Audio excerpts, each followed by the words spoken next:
The Oregon Trail, yeah, the one where everyone dies of dysentery, was invented in a Minneapolis janitor's closet, and a 13-year-old prince might have been one of the first kids to ever play it.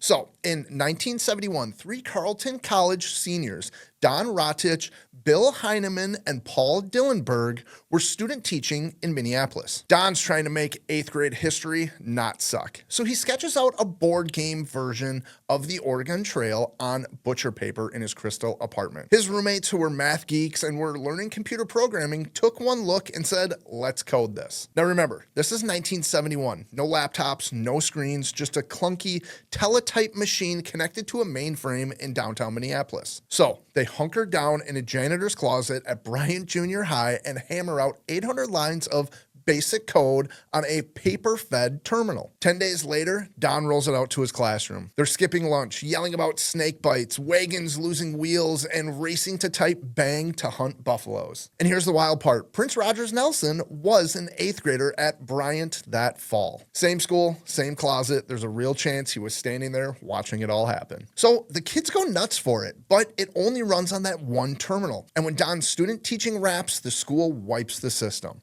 But before they pull the plug, he prints out the 800 lines of code and stuffs it into a drawer. That was the only copy. And just like that, the game disappeared. Fast forward to 1974, Don gets hired by the MECC, Minnesota's new education tech initiative. They ask if he has any games, so he digs out the code, rebuilds it, and this time makes it historically accurate using real pioneer diaries. By 1975, the Oregon Trail goes live across Minnesota's school network. Within months, it's the most popular game in the system. Then, in 1978, Steve Jobs takes notice. Apple cuts a deal to get Apple II computers into Minnesota schools through the MECC. Now, in 1992, we get the version that everyone remembers, Oregon Trail Deluxe. Music, pixelated graphics, and that iconic "you died of dysentery" line that basically raised a generation of computer lab kids. That's the one that hit peak nostalgia and never left. By the late 80s and early 90s, it's in a third of all American schools. It sells over 65 million copies. In 2016, it lands in the Video Game Hall of Fame,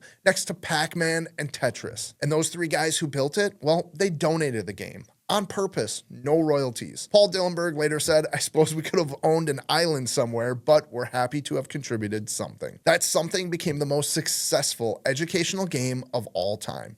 And it started right here in Minneapolis in a janitor's closet by three teachers who just want to make history class more interesting. I'm Joe Schwartzbauer with GDP Homes, bringing you the stories that make the Twin Cities unique.